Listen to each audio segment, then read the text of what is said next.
Hi guys, welcome back to the Library of Alexandria. And today guys, it is time for my November 2021 wrap-up. Yes, I am well aware that it is January, but haven't we come to expect that my wrap-ups are always going to be late? Haven't I lowered your expectations so much that what would my wrap-up be if it were not, months after the actual reading month? So it is what it is. It's January 2022, trying to catch up. November and December, as you're going to hear me say a lot as I catch up and over the course of this video, November and December were hard. It's close to the holidays. The children are literally chewing the paint off the walls because they're like, there's a break coming. And for a teenager, if there is a break within 6 months of the current date, they've decided that you don't need to do work. Mr. Walker, it's 6 months till spring break, so they shouldn't have to do any work. And so it's like squeezing blood from a stone to get them to do anything, and which makes me tired, and then I got sick, and whatever. So I'm going to catch up. November, without wasting any more time.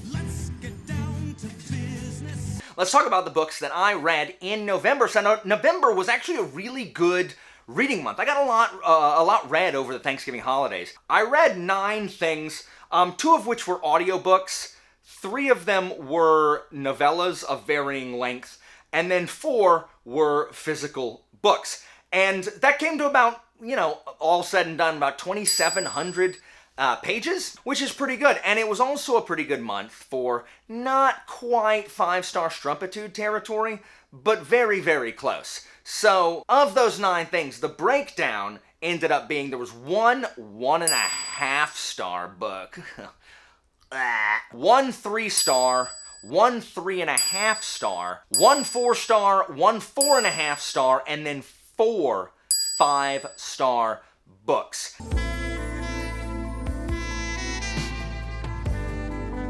And even though less than half were 5-star books, the 4 books that I read that were 5 stars were all just stellar. I loved all 4 of them. And so, it was a really good month, despite the fact that, and oddly enough, the 4 5-star books that I had were the 4 that I had physical copies of. The novellas I read them all on my electronic device. So the 4 hard copy books that I read, or the 4 novels that I read and didn't listen to via audiobook, were actually the 4 5-star books. So, as always, I will begin from lowest all the way up to my favorite book of the month. Let's get it started. So, my least favorite book of the month is a novella. It's a short novella. It's like 70 pages or so, called Murder at the Kennan Hotel. And this is the 4th Powder Mage novella, and the 4th one that I have read. If you are new, Powder Mage and I have a long and storied and complicated relationship. I loved the first chapter of Promise of Blood, maybe more than any chapter 1 that I've ever read. I thought it was close to perfection. And then, in my opinion, it in no way did a service to what was set up in the prologue. It feels to me like the prologue was workshopped a lot, and so it was just like, perfected, master-crafted, and then the rest was written like by the seat of your pants and was never looked at again. I struggle because I think Powder Mage may be my favorite. It's one of my favorite settings in fantasy. Like, it is the quintessential flintlock fantasy setting. And I wanted to like it so bad. And I've only read Promise of Blood.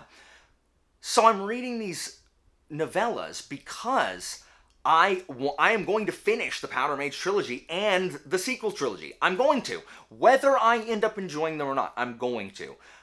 I'm obsessed with Flintlock Fantasy. I'm on a quest to find the best of Flintlock Fantasy, but I cannot speak as an expert on Flintlock Fantasy, which I would like to be, if I have not read the Powder Mage, because the 2 real biggest Flintlock Fantasy series are the Powder Mage and Shadow Campaigns, which I have read, and to a lesser extent, Mistborn Era 2, which is, it's Flintlock Fantasy, but it's kind of You know it's different, but it's similar. So, Murder at the Kennett Hotel is the first novella that has starred Adamat, who is, if you know, is the detective with the eidetic memory who never forgets anything from Promise of Blood. And it's like 20 years before Promise of Blood, 13 years, 17 years. So it's many years before Promise of Blood, at least a decade. So mysteries are hard to write. It is hard to write a fantasy mystery story. Just because of magic and the way the world works, it's really hard to write a mystery. Just like a lot of mysteries, old-timey mysteries will be solved if people had a freaking cell phone. A lot of problems from like older TV shows, and by TV shows I mean shows from the 80s and 90s, would all be solved if people had cell phones. And so that's kind of where you are. And it just didn't work for me. Adamat continues to be told how smart he is and what an excellent investigator he is. And I don't ever see any of that. It is so conflicting to me, because when you make an intelligent character, you gotta show how smart they are. And I've read The Folding Knife, where Basso is one of the most brilliant characters I've read in fiction. I've read the Discworld City Watch, where we see how brilliant the Patrician is. With Basso, we see it very explicitly. With the Patrician, it is much more implied, but from the way he is written, you believe his intelligence, just from the way he acts and carries himself. So two completely, kind of separate, but both brilliant characters, and it's just not here. I'm not going to say too much about it. If you are super curious, go to my Goodreads. I don't usually review stuff on Goodreads. I usually just link a video. All of my issues are outlined in my Goodreads review. It's infuriating. It's just infuriating. I do not enjoy it. It is what it is. Okay, next up is the other Powder Mage novella that I read that in November, and that's Servant of the Crown. So this is another Tomas story after Siege of Tilper, and then the second one was Forsworn, which deals with Erica, who is eventually Tomas's wife and Taniel's mother. And in this one, Tomas is kind of training Erica on how to be a Powder Mage, and they're meeting, and it was fine. It's 3 stars. My problem with this one is that it is generic. If you've ever seen a commoner meet a noblewoman who is not like other nobles, you've seen it before. It plays out exactly like that. Every single noble, the only thing the nobles in the Powder Mage universe think about is how much they hate commoners. That's it. That's it. They literally have nothing to occupy their time. They don't talk about anything other than how much they despise commoners. If there's a commoner within spitting distance, they will comment on how common they are and how much better the nobles are than them. They will. They can't help themselves. It's like a disease, that it's something in the water. Guys, every single time. And this is really my problem with these novellas just in general. It's just generic.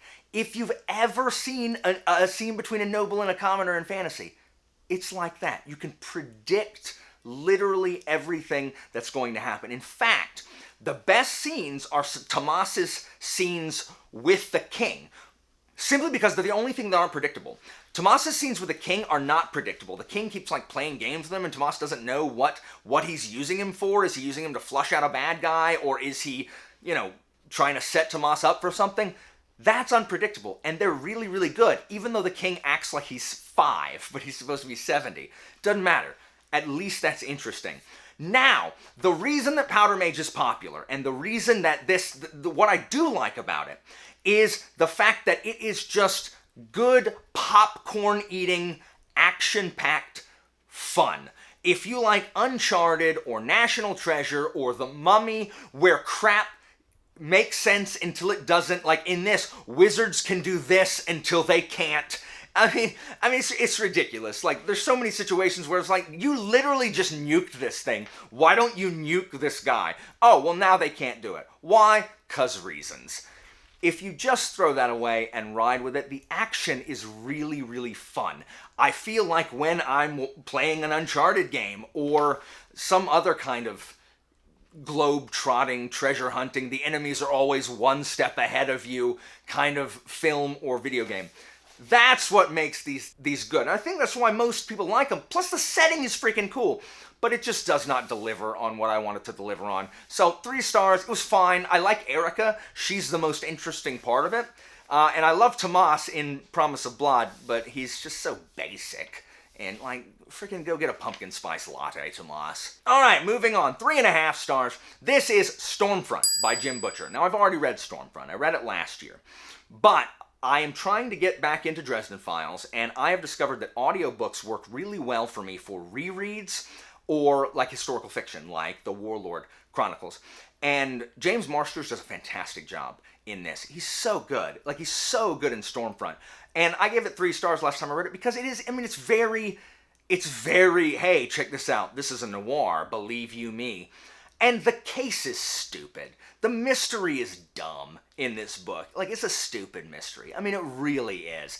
Not even Dresden fanatics are going to waste any of their breath defending the dumb mystery that's at the heart of Stormfront.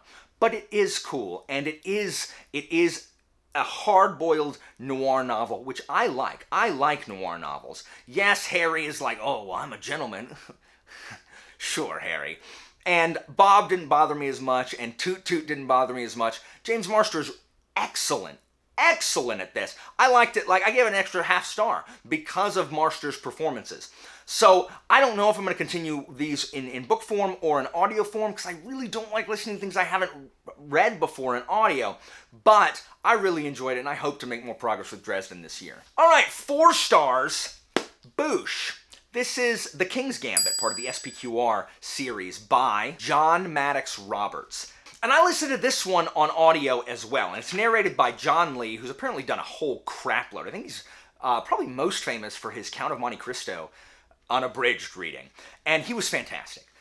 This is a Roman kind of historical fiction that is also kind of a hard-boiled detective novel, but it's set in ancient Rome in the last century BC during the time of Marius and Sulla and Caesar. And, well, it's right after Marius and Sulla's time.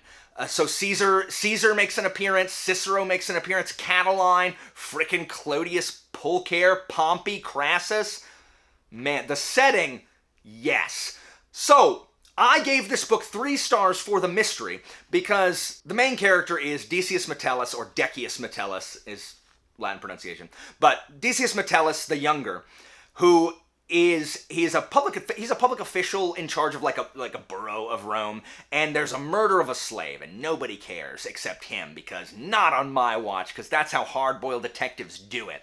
And there's all this pressure from the top, like from Pompey or, Clodius Pulcher, other people, for him to not investigate. But as we know, as soon as you tell him not to investigate, oh, something's going on, and he's going to investigate. You know what? I'm going to start dating her even harder. So this, just like Stormfront, the mystery's kind of dumb. Like, when it comes down to the mystery, it's nothing, like, it's not something you could really figure out on your own. It is, but it's not super clear to figure out beforehand. It's a little challenging, and the ending is so unsatisfying because it is realistic. Like, it is very realistic in what can happen, because guess what? In ancient Rome, if you as a literal non-entity find out that someone high in the government is involved in a crime, guess what?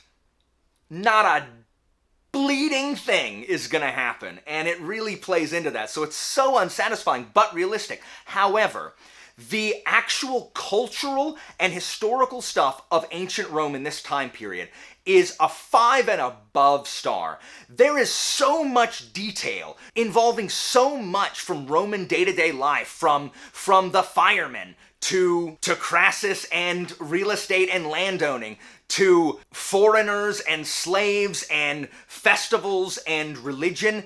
It is a treasure trove of ancient Roman knowledge, really set in the backdrop of a detective novel. So the detective novel is in the background. What you're really getting is an awesome, like, fictional narrative that is teaching you real things about ancient Rome. And that is it's gold. Like, I am going to tell my students to read these books so that they can, like, brush up on their cultural information for competition.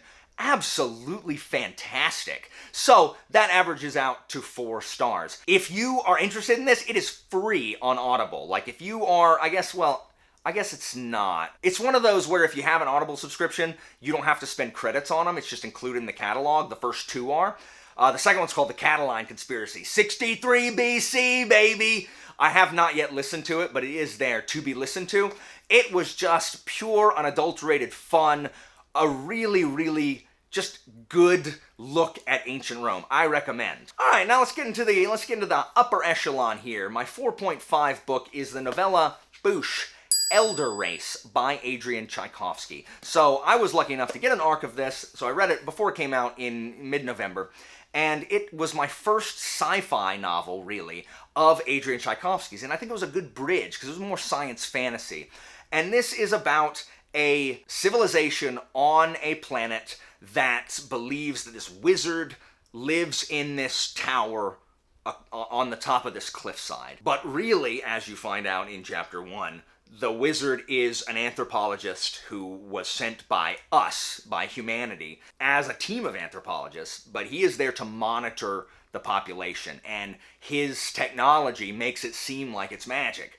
And that's such a cool premise, because this princess from the neighboring kingdom comes and calls upon him, because he's lived, I guess, forever, and he had helped their ancestors, and they call upon him to help them chase off a demon. And the whole thing is like, what is the demon? Is it really a demon? Is it going to be some kind of tech? Like, is there really magic? But it's actually a great portrayal of depression, of loneliness, of anthropology. It really deals with communication and linguistics, because the wizard doesn't know how to communicate with the princess, because their language is so different that even though he has a translator, they don't have a lot of words for the words he's trying to say. So we'll see him say something and she will interpret it like in a completely different way. And he's like, what is the word? I'm trying to get you to understand what I'm saying. So it's really, really good. It was just a lot of fun, read really fast. I didn't realize it was like 170 pages. I read it so quickly. So I definitely recommend. I've since read another of Tchaikovsky's novellas, which I think is even better. But if you're looking for a place to jump into like sci fantasy or any of Tchaikovsky's novellas, I definitely recommend Elder Race. I'll put my full review up there if you want to check that out. All right, let's start with the 5-star books. Okay, so my first 5-star book of the month, Boosh, Salute the Dark by Adrian Tchaikovsky. This is book 4 of the Shadows of the Apt series, and the conclusion to the August of the Apt read-along. So the 10-book series, like the first 4 books really kind of complete an arc, and they really do. And we usually have a live discussion about these, and we were going to, but I got very sick in November and was just slammed with school, so we just were not able to. So, as a preview, I really, really liked it, and I thought it was a great conclusion. I thought that a lot of things happened that were unexpected. A lot of the way the threads wrapped up, I was very satisfied with. Yes, there are some things that I did not enjoy. But something about Shadows of the Apt, it does so much right for me that I am able to overlook most of what I don't like that it does. I don't know what it is. The series has cast a spell on me and taken over my brain space. So I loved it. I thought it was better than book 3, in my opinion. And I am excited to see where the series picks up from there with the characters and the storylines that are remaining. I just thought it was exciting, and the middle drags a little bit of some weird pacing issues, but man, the last leg was just really exciting, and I loved it. Now, since you didn't get the live show, here is what you would have seen if you did. Oh, I hated it, and there was so much, it was just people all over the place, and it was just terrible. It was so stupid, and the pacing was awful, and I didn't care about any of the things, and they wrapped up way too quickly, and I just didn't care. 2 stars, and I'm being generous, 2 stars. So, that was a live clip of the video that we would have shot had we actually had the discussion. I'm going to be continuing Shadows of the App, so look for more from that in the future, because I think it's a great series, and Tchaikovsky, I'm just a huge Tchaikovsky stan at this point. Next on my Book of 5-Star Reads, Boosh, The Hero of Ages. Many of you are waiting for this review. It's coming, I promise. My reviews, I'm really, really behind on. Like, really behind on. I just haven't had a chance. I have pages of notes for every book that I've read. I'm going to start coming out with reviews. Remember, my review for Well of Ascension didn't come out, I think, till August, and I read it in April, so I've got some time. I really enjoyed Hero of Ages. I thought it was really fantastic. It is, I think, my least favorite of the 3 books, even though it was fantastic, and I read it very quickly, and I thought it wrapped up really well. Like, exactly how, like, I think it ended exactly the way it needed to end. Anyway, I'll go into it in my review about the issue that I had. Part of it was overhype. I loved this book, but if I had not had so many people, like, blasting me with sound waves about certain things, I thought the book would have been more impactful than it actually was, but I still loved it. I think Mistborn is a fantastic trilogy. I gave all 3 books 5 stars, because they are. I loved Mistborn for reasons. I love Well of Ascension because of the politicking. Not even Zane can tear that down. And then Hero of Ages, I have plenty to say. Just wait for my Hero of Ages review. 5 stars. Very, very, very good. I'll try to get it out super soon so that y'all can be like, what? You don't like Hero of Ages better than Well of Ascension? Noob. Anyway, I like it. Stay tuned. Next on the 5-star train, Boosh, Snuff by Terry Pratchett. And this is book 8, and the final book in the City Watch series of Discworld. This is the first new Discworld book I had read in 20 years.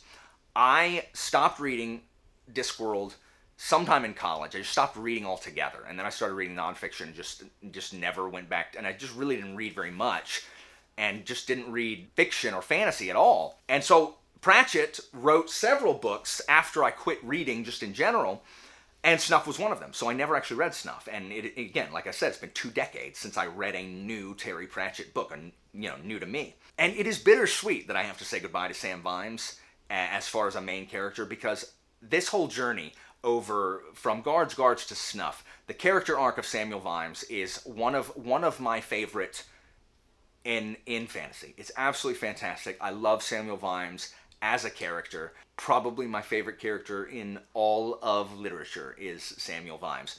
And Snuff is, in my opinion, the darkest City Watch book. It is so much darker in tone than the ones that came before it. Though we've kind of seen this darker tone kind of encroach, starting with Night Watch and going into Thud, and now culminating in Snuff. And the events that happen in Snuff where even Sybil is just done with some of this dark stuff. And it's just so good. Vimes, again, standing up for people who can't stand up for themselves, determined to right the wrongs of society, even if he is just one man. There is a mystery, but the mystery is second to how Vimes responds to the events at hand. We get a bunch of Willykins, the butler, and he's fantastic in this. Sybil, we get some great character moments from Sybil, but again, this is a pretty Vimes-centric novel. We have very little of the rest of the Watch, which I know can bother some people, but as a Vimes fanatic, it did not bother me at all. Some people might think that the thematic elements are heavy-handed. They did not bother me. I thought it was incredibly well done, heartbreaking, bittersweet, rewarding, joyous, satisfying, so many things. Again, I will have a full review for Snuff coming pretty soon. Okay, so before I reveal any one of these last 3, Hero of Ages, Snuff, or this next one could be my favorite book of the month. But I always talk about what I've been watching, which is really nothing. Catching up on One Piece. I'm 2 episodes away from finishing Whole Cake Island. Fantastic. I can finally move on. I have so many things that my friends are wanting me to watch. Arcane. I'm so tired of hearing about it. Money Heist, Season 5. Way of the Samurai. I've talked about all this before. I haven't watched any since the last time I filmed. I just need to watch something, and I just need to stop doing what I'm doing and watch something. But the video game I played was Trails of Cold Steel 2. Last time I talked about Trails of Cold Steel 1, Trails of Cold Steel 2, which really should have been one game, but they broke it up because it's so freaking long. Both games together would have been way too long. So it picks up literally right after the first game, which is good, because the first game, it has an ending where you're like, what? And I think the story is more exciting in this one because there is no setup. You are just embroiled in the events of the first game. But it is shorter, and some of the character moments are not as good as the first one, mostly because you are kind of dealing with larger scale problems. This is always a thing with the beginning of games or the beginning of series. They start very small, like the stakes are much smaller and much more intimate, and then as it gets bigger and bigger, this happens in D&D a lot as well, it's less about these character moments and more about this massive world-spanning plot. So there was that. But it is definitely more fun to play. Some new systems are added, and it was just really good. I platinumed that. Absolutely fantastic. Some of the twists and turns, I'm like, this is so JRPG. What are you even doing? Like, you can't, okay, fine, you can. And they're like, how did this happen? It's like, and they lampshade it. They don't even give an explanation on how these things happen, even though you're like, how is this possible? They're like, oh, you figure it out. And it's, really? I have the third and fourth game, but I've been told that I should not play the third game until I've played some other games that come before it, and so I'm trying to work on that now. So that's pretty quick with Trails of Cold Steel 2. It's excellent. If you like Trails of Cold Steel 1, there's literally no reason not to play Trails of Cold Steel 2. And so finally, my favorite book of the month, you know, interchangeably really, Boosh, Purple and Black by KJ Parker. This is a novella, a standalone. I was so floored when I read this, almost a 6-star book, because of how much I loved this book. It displays so much about what Parker does well. The inner workings of an army, the inner workings of an economy, his sense of humor, this acerbic wit, his writing style, these really intelligent, nuanced characters. And this book is told entirely in epistolary format, so they're letters writing back and forth, where this guy named Formio is appointed as governor of this province, of this empire, by the Emperor, Nico, who is his college buddy. So Formio and Nico and like 3 others that they talk about that all have positions in the government except one who died in the war, they all went to college together. And Nico never should have been emperor, but there was a big civil war between his granddad and his dad and his uncles, and everyone killed each other, and he's the only one left. So he's the only one to accede the throne, and it's letters back and forth, literally, between Nico and Formio. That's all it is, back and forth. And it plays with this purple and black, because purple is the color of the empire, and it's actually illegal to use purple ink to sign things if it's not an official, like, imperial document. So the hardcover has the text in purple and these wax seals in purple when they're talking official communication. But there's also some letters that are written in black ink, which are not through official channels, things that they want to keep secret. And it is just an incredible story of friendship and loneliness and war and power and belonging. It is so good. Like, when I finished it, I immediately wanted to reread it. Like, immediately. And that almost never happens. I will probably reread this book this year, probably soon, because I love it so much. Absolutely incredible, and I think a really good kind of jumping off point into KJ Parker if you want to kind of see what he's like. It doesn't lean heavily really into any one of the things that he does a lot in the full-length novels, which can be, you know, pretty intense if you're not interested in those things. So he dabbles a lot in Purple and Black. Absolutely fantastic. I 100% loved it. The irritating thing is that it is hard to find a hard copy, and if you're in the US, it's fine. Just buy Academic Exercises, which is a novella collection. Buy that on Kindle for $6.99, and you can read Purple and Black as well as a bunch of other stuff. But outside the US, you cannot get Academic Exercises on Kindle, which is trash. and that sucks. And I don't know why that is there, because it's hard to find a hard copy of Purple and Black. It blows. But anyway, if you have a chance and you haven't read Parker, might be a good jumping off point. You're committing to 130 pages that aren't even full pages, because sometimes the letters are less than a page. So guys, that was really long. This was my November wrap-up. Have you read any of these? Again, I'm not going to ask you what you read in November. Have you read any of these? If you have, fantastic. Don't come at me about Hero of Ages. I loved it. I gave it 5 stars. I think it was just my least favorite of the original trilogy. I will get that review out, so then you can argue with me as much as you want as soon as I get that review out. So guys, that is it for me. Thank you guys so much. As always, information about my Patreon and Discord is down in the description, and I'll see you next time, guys.